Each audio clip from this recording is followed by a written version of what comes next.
Welcome to the Stirring the Gumbo Pot podcast, the podcast about the history, the culture, and the accomplishments of Black people. This podcast aims to inspire, educate, empower, and celebrate the lives of Black folk. I am your host, the Cajun Peach, and thank you for tuning in. Now let's get this pot stirring. Yeah. Hi, everyone. Welcome to another episode of the Stirring the Gumbo Pot podcast. Today, we have a very special episode. We're celebrating Juneteenth. And again, I've partnered with Ms. Valerie Jefferson of the Amalgamated Transit Union Caucus, Women's Caucus, and she's going to introduce herself and then our guest, as we have a discussion today all about Juneteenth. Ms. Valerie? Yes, thank you, Ms. Peach. We really appreciate being here today to celebrate Juneteenth. I am Valerie Jefferson. I am representing today of the Amalgamated Transit Union International Black Caucus Executive Board of Southwest Region. Along with my colleagues, my executive colleagues, I am so excited from the Amalgamated Transit Union, better known as ATU, and also with the NAACP, my VP of NAACP. I am so excited and delighted. So I want each one of them to introduce themselves in their own special way. First, we're going to start off with Miss Lynetta Whitehurst, the Vice President of Louisiana NAACP. Well, good evening, everyone. As Ms. Valerie said, my name is Lynetta Whitehurst. I live in the northern region of Louisiana. I am currently the Vice President of the Louisiana State Conference of the NAACP. I am glad to be here. I am employee of the foundation of ULM. I come from a small town of Plain Dealing, Louisiana. It is like 40 miles north of Shreveport. I have returned home to work, to be close to family, and did not know that I was going to become a member of the NAACP. So for the last 30-some years, up until 2017, I have been a resident of Atlanta, Georgia, where I have done social activities, been an elementary educational teacher, administrative assistant in the software IT world. So I have a couple other lifetimes, and I've came back home. And I'm glad that I am of service today with Miss Valerie Jefferson, a powerhouse voice in the today's labor union movement. Thank you. Thank you. Thank you, international, not international, but NAACP Vice President of Louisiana, Sister Lynetta Whitehurst. Next, we're going to move along with ATU International Black Caucus Vice President, Sister Karina Howard. You could come in your own way, introduce your beautiful self. Well, thank you guys. I am absolutely honored to be on here with such a powerful group. I see you, Kenny. So my name is Karina Howard. I am originally from Aliquippa, PA, small town, but known for sports. So count our rings in the Hall of Fame, baby. I currently serve as the International Vice President to our International Black Caucus. And that is a part of ATU. That is a caucus formed from ATU. Also a member of our ATU Women's Caucus. Currently, when unopposed, as ATU Local 85 here in Pittsburgh's first female African-American vice president. So we have almost 5,000 members. So that is a first. I'm absolutely honored in the climb. I am on our Allegheny Labor Council. So everything labor that you can think of, I'm in the middle of. And Sister Cajun, when we talk about politics, that's ATU all the way around. Labor and politics go hand in hand. So get ready for political stuff today. Okay. I am absolutely honored to be a part of the podcast, and I'm ready. Thank you. Right. Thank you. Thank you to the Stirring the Gumbo Pot. Thank you, Sister Howard. We saved the man for the last because we know he going to bring it up to the real. So I want to introduce everybody. ATU International Executive Treasurer, Mr. Kenneth Kirk, our friend, our labor brother, our voice in labor. Thank you. Take it over, Mr. Kirk. Good afternoon, ladies, and whomever else is listening. My name is Kenneth Kirk. I usually introduce myself as Kenneth Ray Kirk. I've always used my whole three names. I actually have three first names. That's what I take pride in. I'm enjoyed to be here. I'm here in D.C., and we're getting ready to do our legislative conference, the ATU Legislative Conference. We have over 150 local union presidents and state officers here. We plan on mingling and going on the Hill and fighting. So, like Karima said, if we want to talk politics, we can talk politics. But I'm not going to, I would like to think about us as Black people more than talk politics and why we are where we are today. I'm originally born and raised in Dallas, Texas. I still have a residence in Texas. I traveled back and forth from Texas to D.C. I was a president of a local, and I've been in the executive. She threw me off. I've been the international secretary treasurer, which is actually my title. And since 2019, prior to that, I was an international vice president for almost 20 years. So I've been a local union and an international officer for over 30 years. So I started when I was really young. I'm very familiar because Louisiana was one of my assignments. I worked Alexandria, New Orleans, Shreveport, Monroe. I never worked Baton Rouge much, but so I have worked extensively in the labor movement in the state of Louisiana. I practically spent all my career working the South. We all know in these right-to-work states and with these crazy people who like to wear red colors, it's tough in the South. And I've worked from Texas all the way down to South Carolina, including all the states in between. And I'll close there. Okay, thank you. That was a great introduction. I'm glad you all feel free. Now, everybody should feel free and relaxed now. Okay, we are here to celebrate Juneteenth. That means we're going to celebrate our Blackness. We're going to celebrate us because we are beautifully and wonderfully made by God himself. And you know that God don't make no mistakes.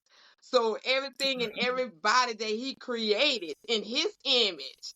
So we are beautiful, we are bold, and we are brilliant. So we're going to go on to the next. Our topic today is Juneteenth. So Juneteenth was created and celebrated in 1865. When the Texas found out it's free. You are free. You are like 2 years late. You are free. Celebrate yourself. So, in your own words, we're going to start out with the NAACP because the NAACP fight for justice for African Americans, right?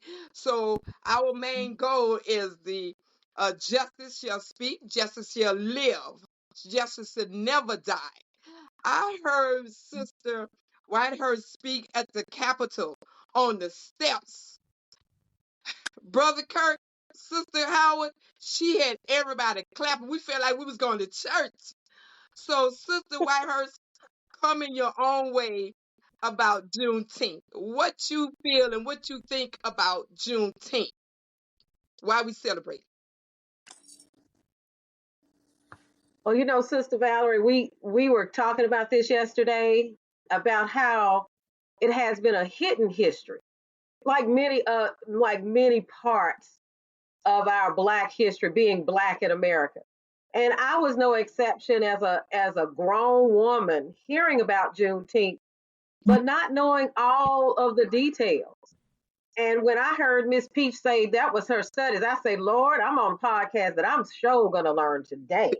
Because I soak up that knowledge because we can't read everything, but we can be guided to read other things. And to me, Juneteenth is like awakening. It was like an awakening for young people that didn't even hear the word until after the George Floyd murder. And so It's like a part of history of a little of everything else. And when I was discovering Juneteenth, that it took 2 years after the Emancipation Proclamation. But if people read the Emancipation Proclamation, it did not free everybody. It only freed those who were enslaved in Confederate states. And even when you read that, and the crazy part about it is, as an elementary school teacher in Atlanta Public Schools, I taught 5th grade, and we had to go over the Emancipation Proclamation. And that was my first time. It's probably over 10 years ago, give or take, that I really read the whole thing, right? You didn't read pieces or quotes, and you were under the impression that he freed all enslaved people, which he did not. The Emancipation Proclamation was limited, just like the other pieces were limited on the 13th Amendment. You know, it still kind of enslaved our people in a way that if you owed the captors, the kidnappers, then you have to stay until you pay. So it's so many details that awakening, even me learning as an adult. And I'm a lifelong learner, and I'm a testify to that. And I don't know everything. And if you say you know everything, then that's just totally untrue. So to me, Juneteenth is about awakening that celebration of inspiring us to learn our history of being Black in America and letting us know that nothing is impossible. When you just learn something, when we say technically that they were free in 1863, and 2 years later, you're just learning that you could have been part of the Union soldiers at that time if you'd have known it at that time, and that they were still surviving, they were still captured, and they were still being strong Black people as enslaved people. And when they find that out, and it was a new awakening for them, and that should be for us too. Every time we learn our history, knowing prerequisite that there are so many pieces that were hidden, this should be inspiring. This should put fire under our butts that we are standing on great shoulders and that we should not take this for granted.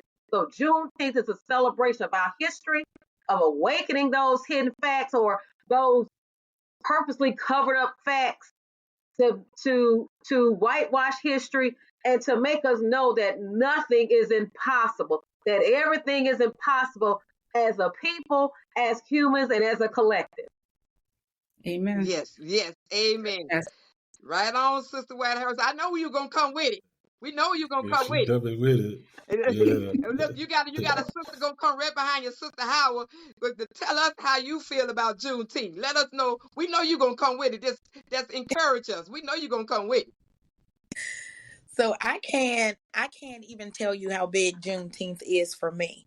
This is what it means to me and what I would like to see. I'm with you. This is the celebration of many hidden history facts that we were lost in, that we did not know. I learned about it as an adult just the same as I did. And I am going to tell you, being in the industry that I've been in for almost 25 years, the pride that I take in Blacks going from the back of the bus to driving the bus to running bus companies, now being presidents and vice presidents of locals. It means a lot to me.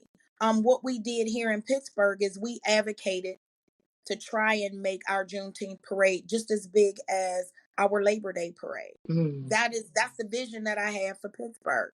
And I would like for our caucus to even join states, go state to state. We have a conference where there's almost 400 of us.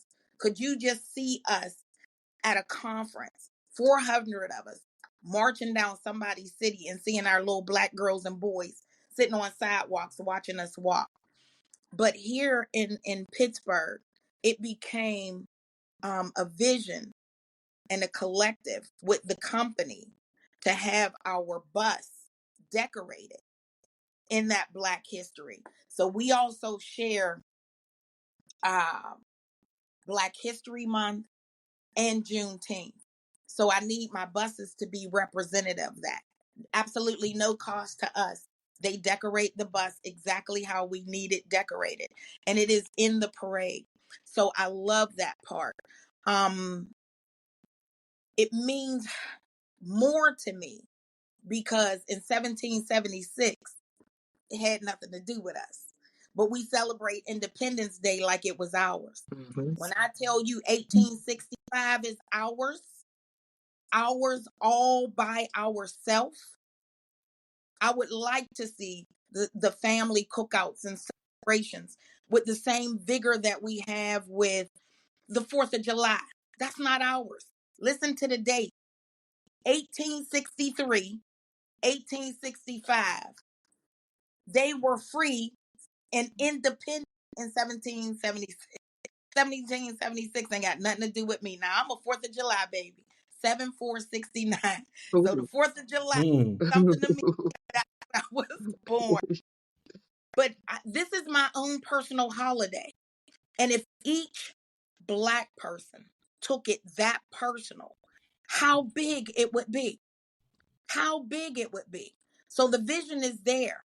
And the second question, how should we celebrate it collectively? We should celebrate it with the same pride and vigor that we do the 4th of July, that we do with Labor Day, that we do with Pride, that we do with women. It should be just as big. When you do our numbers of African American, we are not falling into the minority anymore. Our parades and our celebrations should be just as big. I'll tell you one other thing and then I'll pass it on. I would love for us to break the internet in buying small business June 19th. I would love to see that. I would love for everyone to leave their house or either on the internet and support a Black business. That should be something that we definitely collectively do as Blacks. Yes. I like that. Yes. I like that. Yes, me too. Thank you. Thank you, Sister Howard. Next, we have Brother Kirk. How you feel about Juneteenth? Well, Juneteenth gives me a mixed feeling. You know, being from Texas, we've always celebrated Juneteenth, but it was more like a party. You know, it was not a lot of fanfare about history, but you know, it was red soda water and watermelon. That's what we did ever since I was a kid. We've always celebrated Juneteenth, but not realizing the impact was. But you know, we have Miss Juneteenth right in Texas, right outside of Dallas and Fort Worth. Miss Opal Lee, she fought for this to be a national holiday, and it's a big march all over the state of Texas because it was us who found out late. Now, the reason why it's a difficult question for me is because we approached it as a celebration. In fact, we've always considered Juneteenth to be our holiday and not July the 4th. At least in Texas and the people that I'm around, we put a lot of energy into Juneteenth. And a lot of people celebrate their family reunions around Juneteenth, especially in East Texas and in Dallas, Fort Worth, because almost all the people from Dallas and Fort Worth come from East Texas and Louisiana. Because when you go into East Texas, you basically go into Louisiana. But I think the challenge that we have with Juneteenth is the significance for me is that we found out late, meaning that we were behind. And it's ironic. It's 2024, and I feel like we found out things late and we're still behind. So one of the things we need to have as a challenge is how do we stop being behind? And why are we always finding out things late? So to me, it's a mixed bag. And I think about all the things that we used to do in our communities that we don't do today. And I think that when we look at Juneteenth, we should go back to being the way we were. In fact, somebody was talking about, the preacher was preaching today about something that was important. If one family had green beans, one family had corn, one family had cornbread, and one family had meat, that whole street ate. Today, we come in the rooms and don't even acknowledge each other. Wow. So I think that's where we got to start with Juneteenth, rediscovering ourselves. And I appreciate Sister Whitehurst, because I didn't even realize those statements were in the Emancipation Proclamation. In fact, I'm sitting here feeling guilty because I don't think I've ever read it within the last 20 years. And I'll close there. Okay, then. Y'all bringing up some other topics that we could discuss and we could talk about right quick. But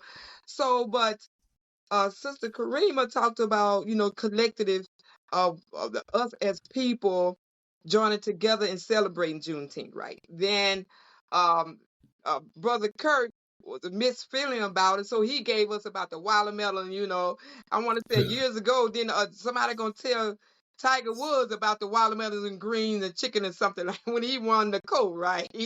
Sergio Garcia said that the next Masters, that's what they're going to have. So what I meant was, and I maybe didn't explain it, but I got to realize everybody's not from Texas.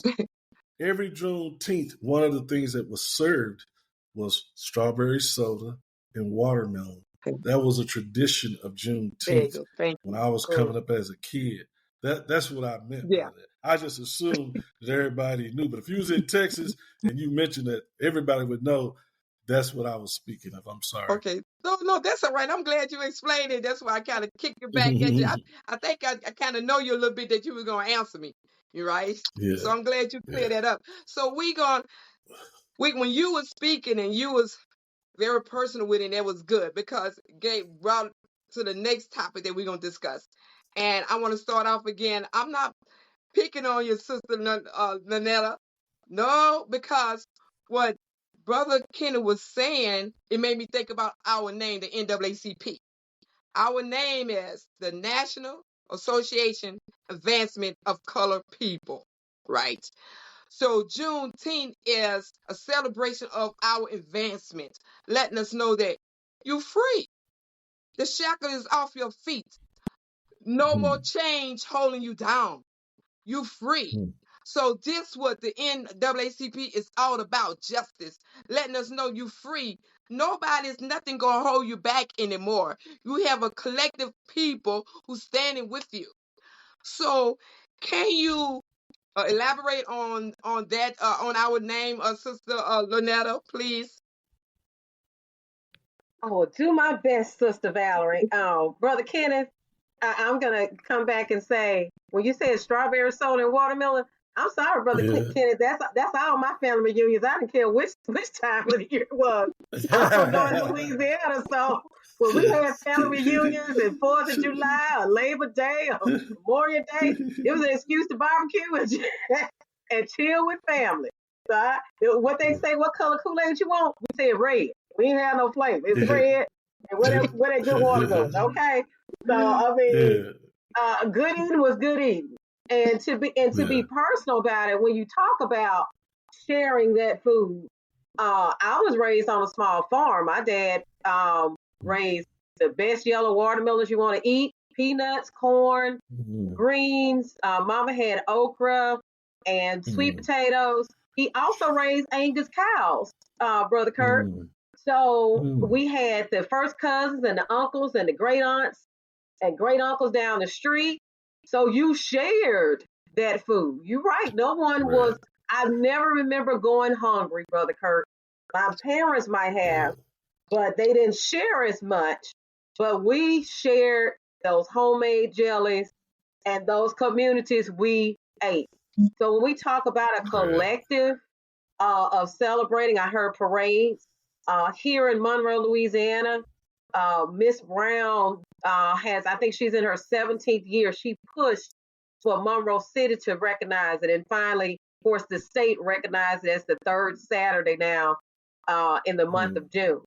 And Monroe has, starting last year, recognized the month of June as Juneteenth. So you have about 2 parades now. And they do encourage, we start from Black schools and Black areas. So they do encourage to visit the small business as well, and always have. So as a collective, you guys, I think we're on the right track and looking at it as a historical moment as well. And looking at it, as Brother Kirk said, as a celebration of joy. Just like the eulogy I heard yesterday from my uncle, happiness can be taken away. But joy, you celebrate it throughout whatever emotions or feelings you have. So even with NAACP, the fight is real. It wouldn't have been created if there was no fight for justice. So as an organization, as we move through this fight for justice, we must look at how we are approaching that fight. Are we closing those generational gaps?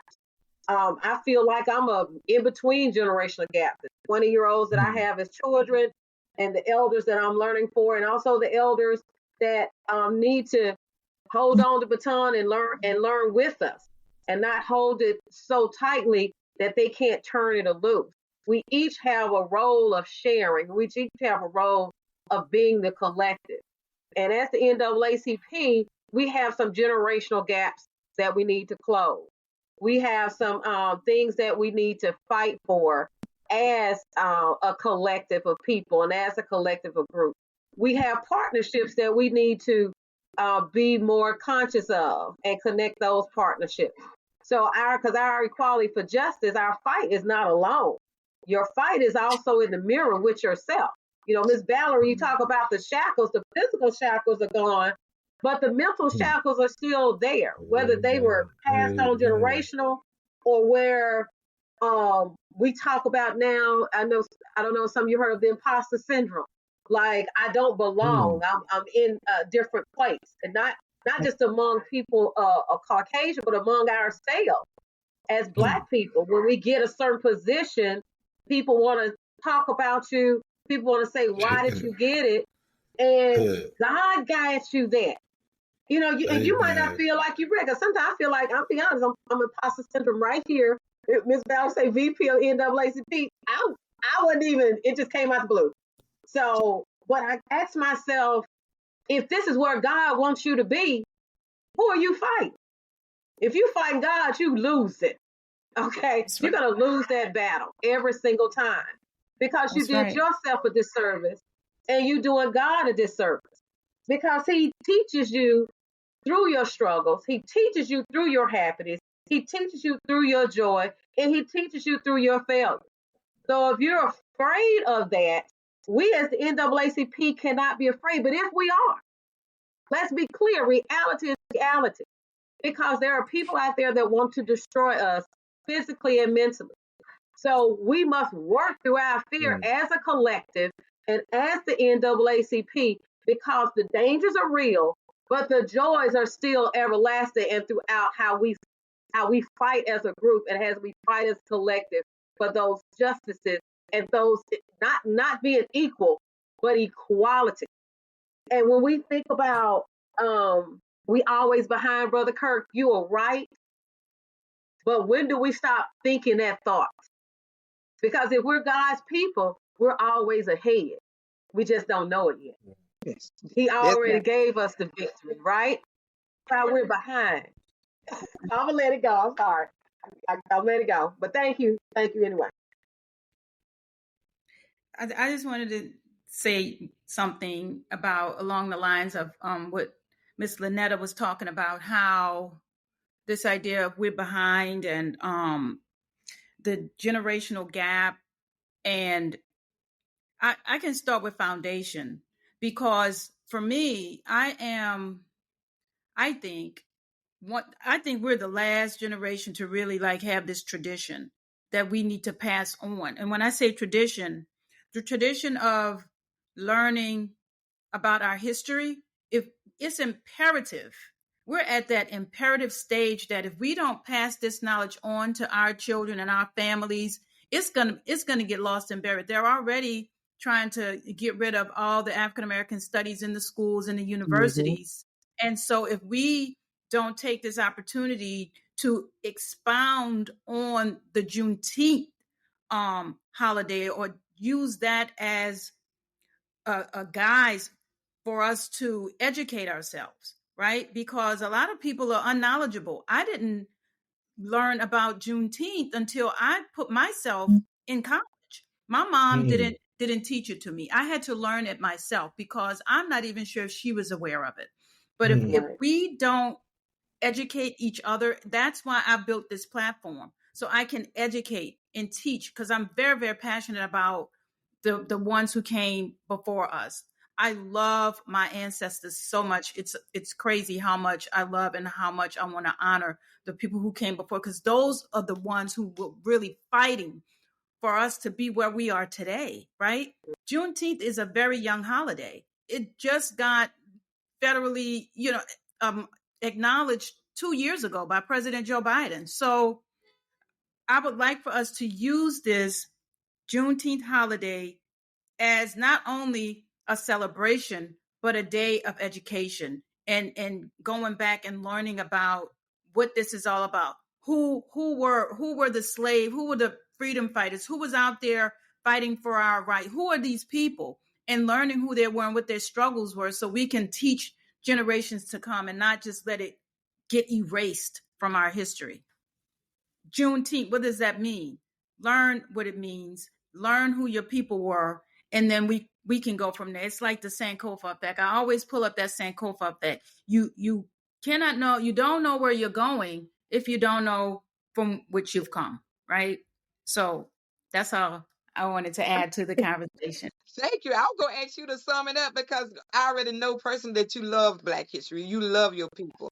So before we go to the next topic, and this will be our last topic because time is far spent and time is passing by, because we are having a conversation that everybody is engaged in, right? Because it's personal to us. So we're going to talk about politics. We just going to put that's a little damp on politics, because I am a proud member of ATU, and I know ATU is very much involved in politics. We have our own PAC committee, and I know for a fact the NAACP is involved in politics because I'm a member of the NAACP. So we're going to start out with our brother, our only brother that's on here with gorgeous women. So we're going to ask Brother Kirk, can you tell us something about ATU COPE, what it mean, and why we have it, how we impact, and how we have a strong voice in ATU in politics.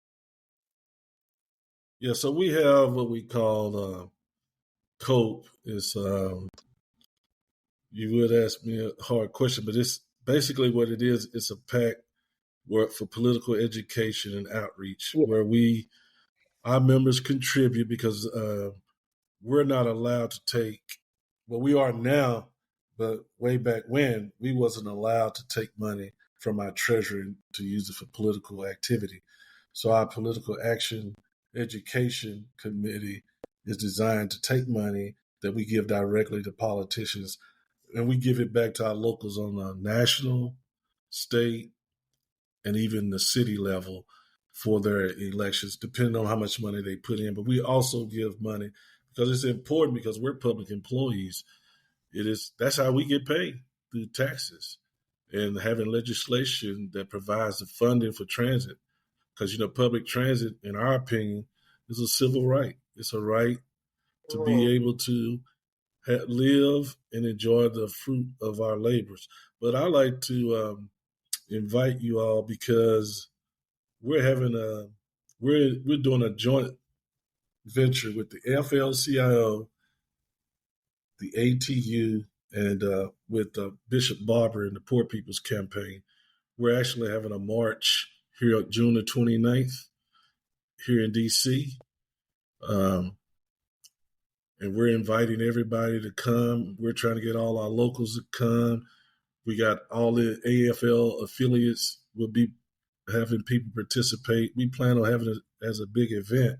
And what it's about is a massive campaign for poor people to be recognized and get them out to vote in the upcoming election. I don't know if you're aware of it, but the issues are a lot. But one of the main issues is, do we know that 800 people a year die from poverty? It might be a month, I think. 800 people just die because they're poor. That means they don't have access to health care. They don't have access to good jobs. They don't have access to good housing. And they don't have good access to food, which leads to poor health care. But politically, that's what we do. We try to reach the politicians. So this week, as I said earlier, we're all here. We brought in 150 local union leaders all across the United States, from Washington State to Florida, and we'll be going up on the Hill the next 3 days and meeting with various politicians to get our issues out. That's what I wouldn't expect to answer that question, so I could have probably explained it a little better. Oh, you did good. That's just right off the top of my head. Well, but I still want to make sure y'all mark that down, and if you can, get involved. The Poor People's Campaign is all over in each state in the South, and they're the main sponsors, but the AFL-CIO and all of its affiliates are the secondary sponsors, and we're looking at having a big event, a big march to address these issues about poor people, because what we have to remember, the less poor people, the less taxes we pay, the less poor people, the better our infrastructure is, the less poor people allows us to negotiate better wages for ourselves. So these people are important. We think they're neglected, and the ATU supports that, but we also support legislation. One of our biggest issues right now is driver's assault, and we're having a lot of issues with driver's assault. Even though we passed legislation under the Biden administration, our drivers continue to be assaulted while at work. And I'll close there. Thank you, Brother Kirk. Brother Kirk, you did very well. You did very well. So we're going to pass it on to your colleague, my sister, ATU, Sister Howard.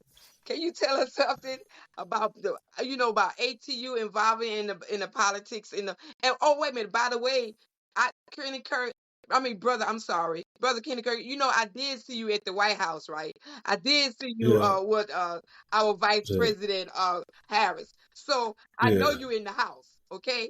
Oh yeah. Oh yeah, you in the house. I've been to the White House a lot. We was one of the first unions that supported the Biden administration. He's rewarded us in passing several bills that have allowed our transit systems throughout the United States to keep running, even during COVID. And, I'll just brag for 1 second. I'm very proud that I was actually sitting in the Oval Office having a general conversation with President Biden. That's something that I'll always remember and treasure. Yes. So thank you for that. Appreciate it. I know our President John A. Costa, he like to go through the front door. He ain't going through no back door. That's for sure. That's why he going to the Hill. So, Sister Howard, can you tell her? I already know you strong in the politics. Oh, yeah. So come on and tell us about ATU, about the politicians. So here in Pennsylvania, and I know that this is a tad bit off subject, when he talks about us being behind, I don't want us to use that as a negative. But when you live from state to state, for me to sit here and describe a vision that Sister Lynetta and Brother Kirk have already experienced, and it is not here in Pennsylvania, trust me, being behind, there's a difference. Scripture tells us we are the head and not the tail. Two different things. When he says behind, because there's no way in the world I'm excited by my vision, and y'all just killed it by saying that's what we always do. So depending on where you live, sometimes you are playing catch up.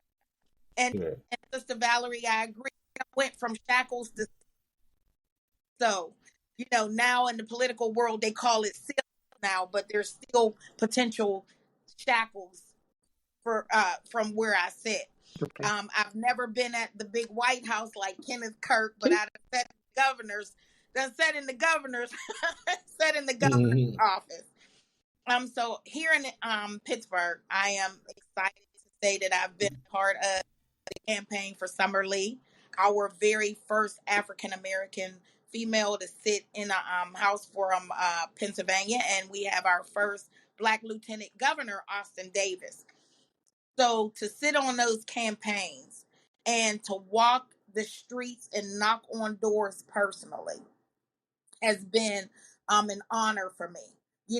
And I try and pick the neighborhoods that resemble me, the ones that no one else want to go into. Who God said, "Who shall go?" And I said, "Send me. I'm in." So I'm excited, but disappointed at the same time. I will tell you, for me to be a fast talker and to think that we are moving. I've been a part of seeing our first Black president. I've been a part of seeing our first Black political. But I will tell you, I am stumped on how to re-engage our youth. Mhm. And when I say our youth, I mean from 30 on down.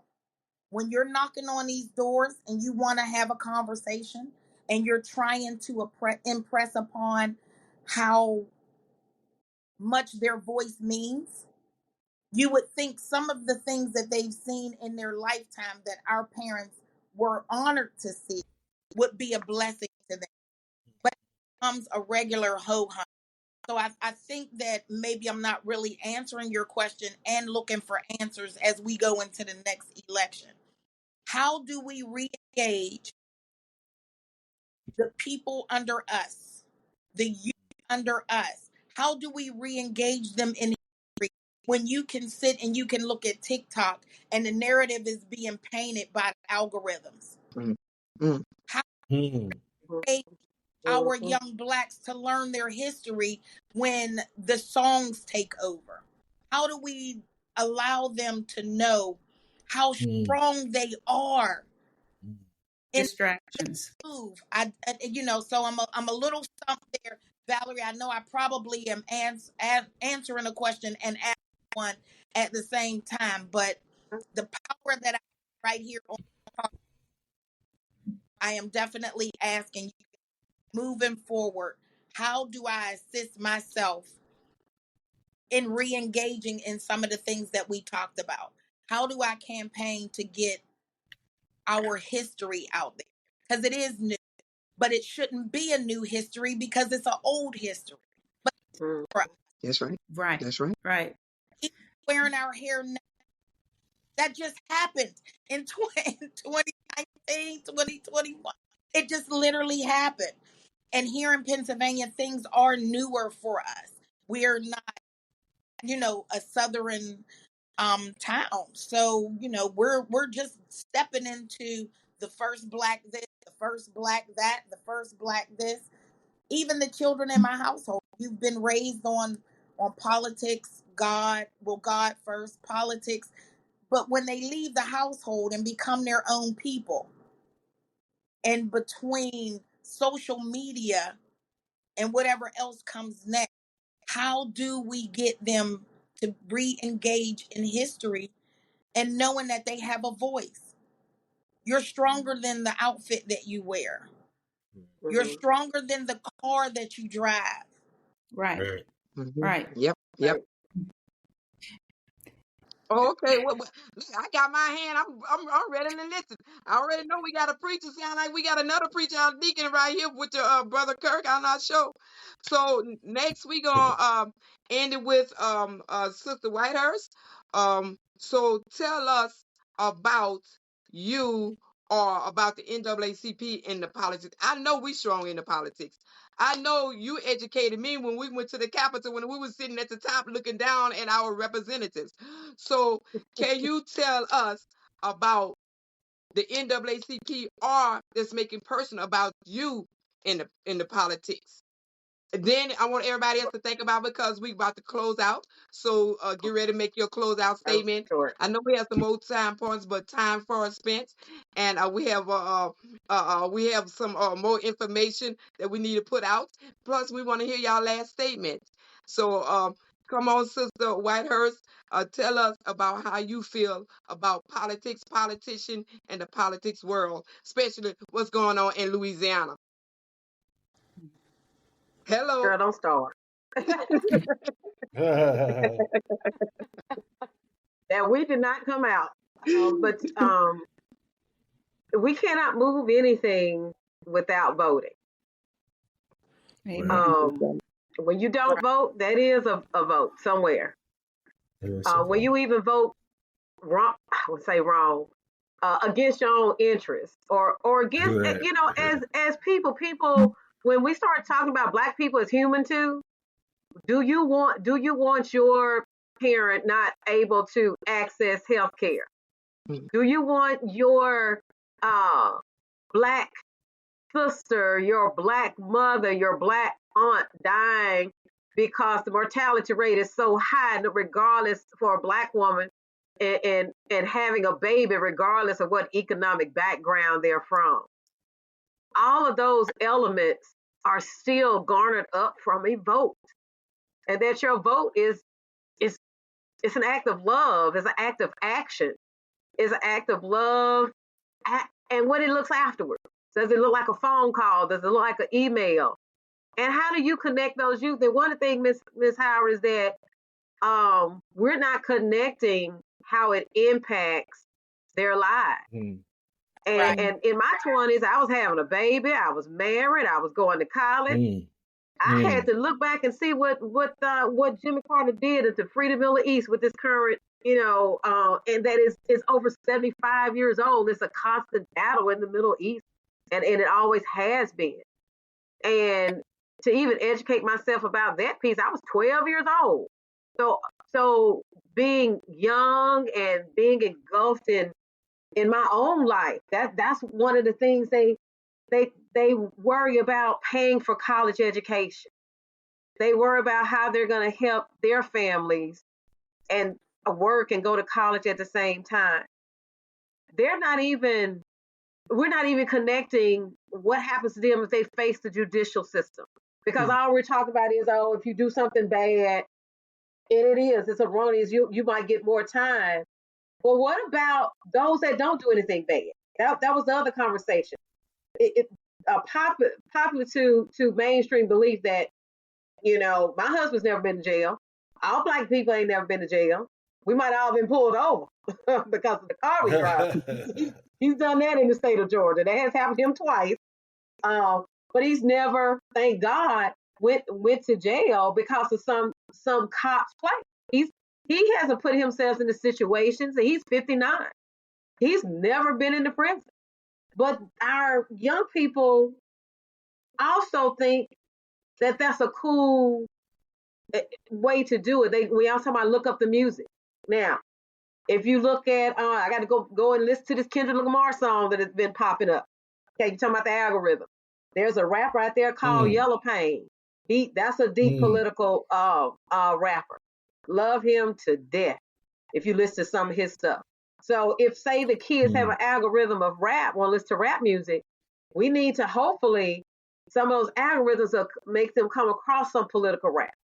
So maybe we need to use our Black-owned stations, our Black-owned TikTokers of promoting those political rap songs. So maybe that's one way. There's no one answer, unfortunately. Talking to our children personally. I can say my 20-year-olds did not, now 30s, did not consistently vote. But my daughter drove all the way from Johnson City, Tennessee 4 years ago to Atlanta, Georgia, because she didn't get her absentee ballot. And she asked because of that race. And then she heard about that they were going to try to ban just taking oral contraceptives. She didn't perk at the abortion. She was hearing it. But when she said, so they're trying to pass laws or thinking about even barring me from taking birth control, a proactive way to control your body so that maybe you won't get pregnant too early and have that situation in your life. Think about that. So we got to stop telling them what to vote for or telling them why they should vote and start asking them, is voting important to you? And if not, why? What is going on in your life that you worried about? We need to start asking that question versus putting it in their face of voting, because at the same time, you got to think about, we didn't vote. We started our own businesses. Now they started talking about the Oklahoma, I don't call it a riot, I call it a massacre. And we were building their own cities and they still bothered us. Now what? Yes. Mm-hmm. They still killed us because of jealousy. Mm-hmm. Now what? So we have to start doing parallelisms, not just one. If they stop teaching African American history and taking the books away, we was teaching it in the churches. We were Yeah. teaching it personally. So where's our parallel system? And Miss Valerie heard me bring it up on Monday Night Calls. Okay, we got to fight what's wrong in the educational system, but what are we doing parallel to teach outside that educational system that wasn't built for us in the first place? That's right. That's right. That's right. Thank you, Sister Whitehurst. So we're gonna ask Sister Peach.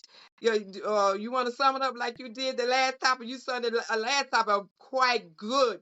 You was very good. So Well, politics is not my strong point. okay. However, I can speak to voting. I think my sister, who is a voting advocate in the lower ninth ward, she does her due diligence on a monthly basis to get out the vote, to get people registered. And she's very dedicated to it, but she seemed like she's losing enthusiasm for it and losing the fight because people are just, it's like her work is just going, it's not producing any outcome. And it's sad that we as a whole, we still don't get out and vote. And I think for many different reasons. People have their own reasons. There's no one reason why one person will say, well, I don't vote because whatever. They have their own mindset. They might have been brainwashed to believe that their vote don't count.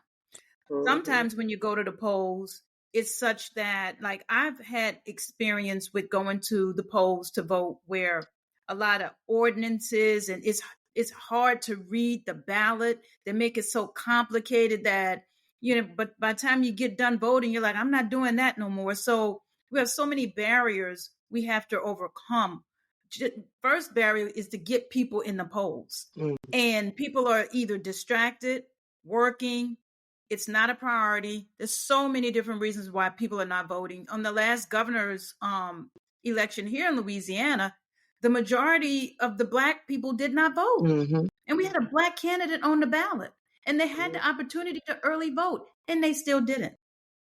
A lot of people said that, oh, well, they were going to Houston to play a football, or wherever they were going to play a football game, and people just did not vote because they were out of town. It's just not a priority. And we have to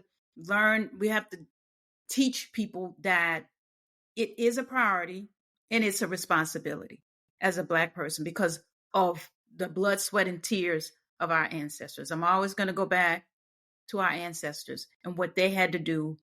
I even tell my kids that I'm not going to throw my life away. My life will not go in vain because I'm going to pursue my dreams and my goals, because I feel like I have to live my life on purpose. So that's how I honor my ancestors. And I think voting is a way of honoring our ancestors. Yes. You summed it very well, which I already know you was going to do. Thank you. So this is the closeout time.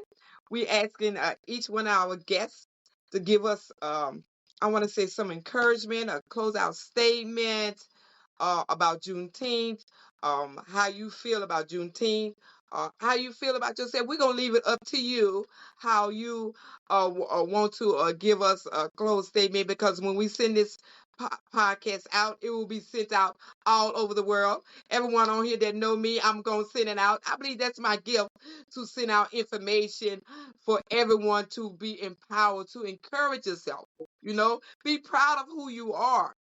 So right. We're going to start out with no other than our sister from the NAACP, the Vice President, Sister Whitehurst. Well, I'm going to make it personal, Miss Valerie. Yes. For me, it was 4th of July, how would the family, take it, right? So this Saturday on the 15th, and last year I did it because my cousin called it the July 4th / Juneteenth celebration when we did it, because it was our third, being back in Monroe, Louisiana. It was our second family gathering as the next generations to start hosting family gatherings, because our parents and our grandparents now are getting old. So on the 15th this month, I decided that we would have a family gathering to celebrate Juneteenth. I already got my decorations. It is known that this is a Juneteenth slash a family gathering that we used to have as children when our families came home from California in the summer. Whenever they came home, we gathered around that California family every year, so that we can love on each other. And that's what we're doing. And I always do it as an educational piece. I always talk about voting like I did last year. I'm gonna do it again this year. But just also to love on each other, and that this is a Juneteenth gathering, and that it'd be obvious this year that it's a Juneteenth gathering.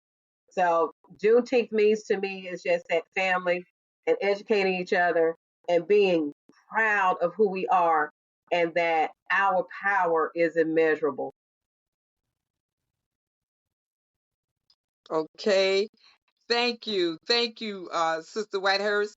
Now we have our sister from the ATU International Black Caucus Vice President, Sister Howard. Juneteenth, you already know, is my own personal holiday now, and I want everybody around me to have the same vigor and pride that you would with 4th of July. I just literally sat here and thought about. So Juneteenth is our personal holiday. It's a celebrated holiday here for me. But you know what? Everybody that attends is going to have to now come, and this is going to be my tradition. You're going to have to come with a fun fact from Black history so that we can start uncovering and stop being surprised by history. So I'm sending out an invitation, and I want everybody to come with some fun fact Black history. Like you ladies said, you're teaching while you're talking. And one of the questions was, how do we get them re-engaged? If you come into my house to eat some of my good old macaroni and cheese, you better have a corner card. You better have something with some Black history on it. That's what I do know.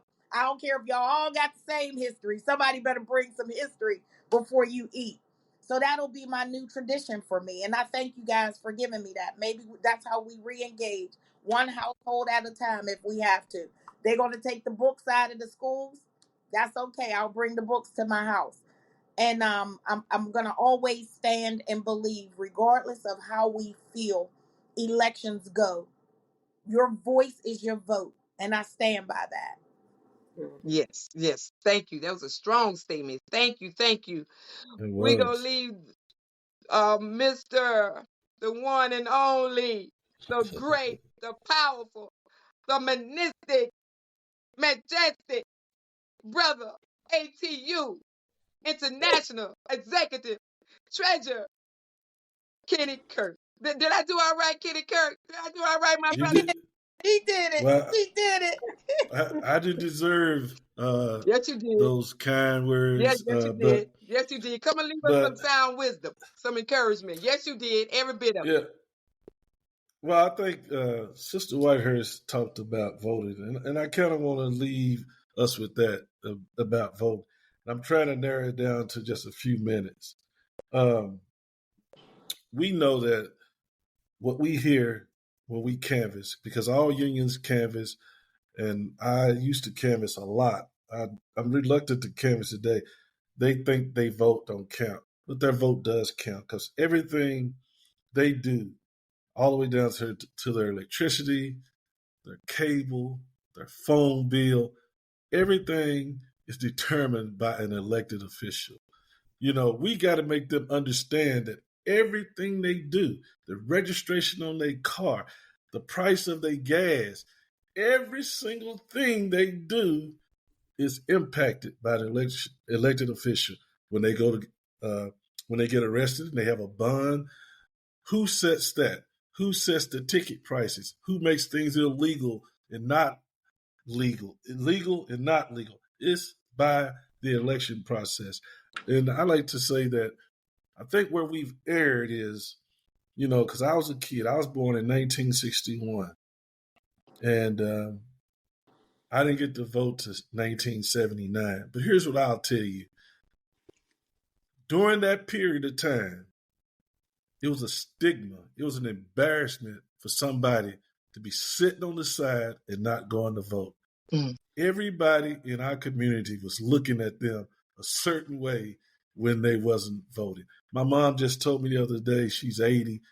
She's made every election since she was 25 years old. Every single one. So I think what we have to do is make an emphasis on the fact that what does voting affect? It affects every single thing in your life. Every single thing. And your non-vote is why you have things that we have to live with that we don't like because we don't vote. We don't dictate to politicians. And then I like to close. There was a couple of questions you had about Okay. who are our Black leaders today? And when you asked me that question, guess what? What? I came up blank.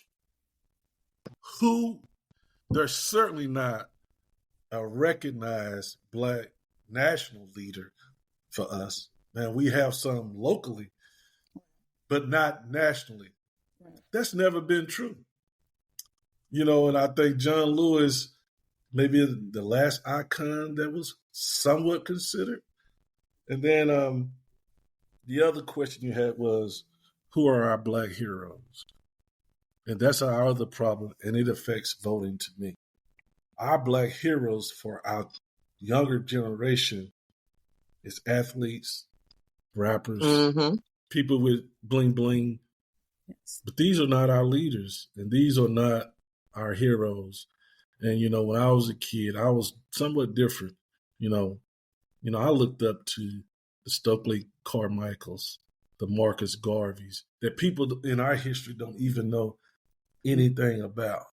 And these were very strong Black men, you know, A. Philip Randolph. And so what I would say is that I know I may come off as a pessimist, which I am, but we've got to fix our problems. And the only way we fix our problems if we know where they are. And I appreciate the opportunity to be among all you fine young ladies. I mean, and that it was hard for me to try to keep up with you all. Y'all all articulate, and I'm so proud to have been here with you. Have a great day. Thank you. Okay, I'm going to make my last statement, and I'm going to turn it over to our host, Sister Peach. I am so happy. My heart is filled with joy when I be on a platform as such as beautiful, great giants in my life that's on this podcast today. When we reached out to you all, each one of you all, to be a guest, you all accepted it. I mean, you really accepted, didn't hesitate. You just accepted it. And my heart was full of joy. I said I wasn't going to get emotional because y'all know I get emotional. But I'm not going to do it because you all seen the worst side and you seen the best side. And you still stand strong. Even our host, Sister Peach, you stand strong. And that's what the next generation needs to see. They need to see the bad side. They also need to see us, how we handle it, how we still stand strong together. They need to see us fellowshipping together, learning each other, standing up for one another. When I say learning, I mean learning how to doing all things decent and in order, not with the fist, but with the mind, with the lips, and with the heart. They need to see us standing for our rights, for their rights, for what they don't know. They don't know what's in store for them. So the good Lord placed the baton in our hands now. They looking at us. And when I see you all on here and you speaking your truth, you're speaking your truth. You're speaking it from personal perspective and you're speaking from knowledge and experience. And when this go out, I hope everyone will see this and they will feel it. They will do something about it and go out there and vote. Go out there and teach their children. Show them, not just speak it to them, but show them that you are important. You are great. You are beautifully made. And you matter. And that's right. And you matter. That means they looking at us how we dress. They looking at us how we speak. They looking at us how we respond.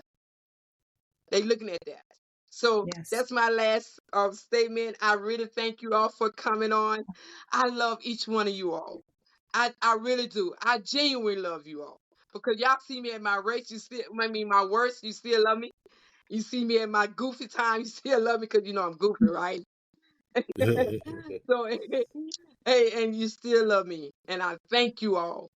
From the International Black Caucus Southwest Region, we thank you. We thank you, Sister Peach, for partnering with us, for sponsoring us. We thank you. Thank you. So we're going to leave it out with Sister Peach. Thank you again, Sister Peach. All right. I want to thank you all for joining me and Miss Valerie on this Juneteenth episode.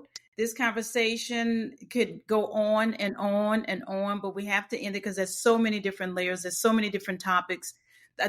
Each one of you seems so passionate about the work that you do. And I'm just thankful that I'm able to provide a platform for you all to be able to reach the masses. And I hope that whoever is listening to this podcast, listening to this episode, that it encourages you to make a change in your life for the better. Get out there and vote. Voting is so important.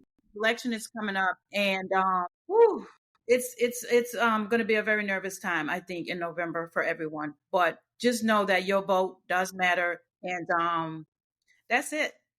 Thank you all for joining us, and I will see you all. We have a part 2 coming up, so we have some more guests coming up on this next episode, but we're going to end this one. You guys, thank you again. Well, that wraps up another episode of the Stirring the Gumbo podcast. I really appreciate you all listening in and for being a supporter of the show. So in the spirit of Don Cornelius, I wish you all